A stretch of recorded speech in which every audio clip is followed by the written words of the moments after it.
I have with me here Tom Norfleet, President and Chief Executive Officer of a major network marketing company based out of Dallas, Texas. Tom, thank you for being here. You're entirely welcome, Tim. I know you've served at the executive level of many companies. Could you tell us a little bit about that? I certainly can. You're exactly right. Most of my business background was in traditional corporate America. I was a founder and part owner of a publishing company in Waco that is now the largest religious publishing company in America. I was involved with a company called Success Motivation Institute, which was a management development, corporate development company.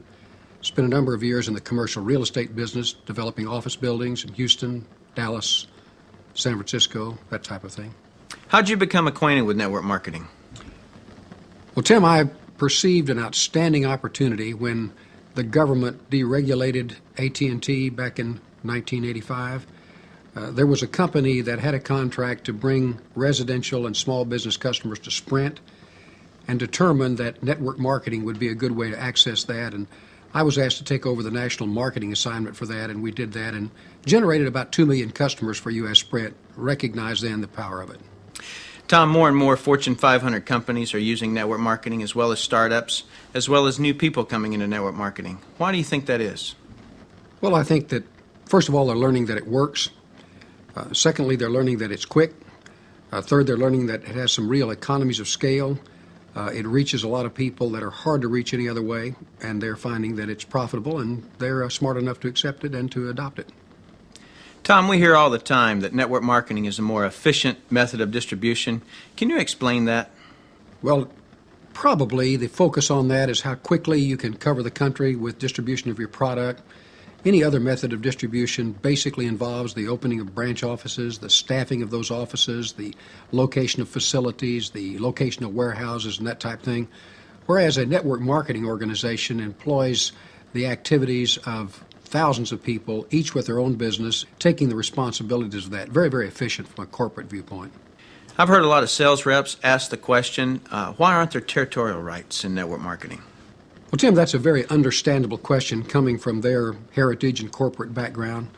Obviously, when you really understand network marketing, you are thrilled to know that there are no territorial rights because essentially, although they're looking at it and saying, what can I do to keep people out of my territory, what they forget to understand that it keeps them inside their territory and limits what they do. And I think the thing germinates or originates from a misunderstanding of competition. In traditional business, you want a territory because you don't want any competition from your own company within that same territory. The wonderful thing about network marketing is the whole concept of competition is totally inverted and reversed. It's a situation where instead of people competing with you and taking a part of your income because of what they do, it's designed in such a way that if they're in your organization, your downline, the more they do, the more you make. And the more people that you have selling what you're selling, where you live or anywhere else, the more money that you make. You see, corporations, in the normal sense of the word, are trying to keep as much money from the sales force as they can. That's what makes them successful. Now, in network marketing, interestingly enough, it's exactly the opposite thing. A real shrewd, smart network marketing organization is looking for every way in the world they can to get money to the sales organization. The more they can get to that field, the more people can talk about that, the more they can hear about it, the more they can expand, the more their leaders can grow, the bigger the corporation grows, the more profits. It's just exactly the reverse of typical corporate mentality. It works wonderfully for people who understand it and who really participate in it. That's great. So does somebody have to have a sales background, do you believe? Well, Tim, any accumulated skill that's applicable to the next task is always a big advantage. No question about that. But a sales background is not all that important, and the nice thing about it is that it's not.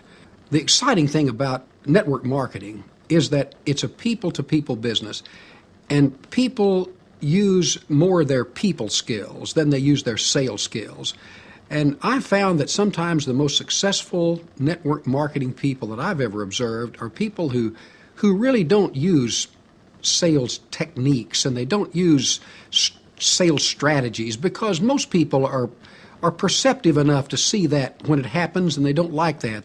They much prefer enthusiasm, they much prefer warmth, they much prefer belief, they much prefer a sense that the person has a sincere interest in them and what they're doing. And I think human relations skills and Everybody has that. We've been taught that since we were children. Absolutely all that's essential in network marketing. Tom, how much are you willing to pay these people to put together this organization? Well, Tim, interestingly enough, the more, the better. You see, in network marketing, a person gets paid what they're worth, what they contribute, what they bring in. No more, no less.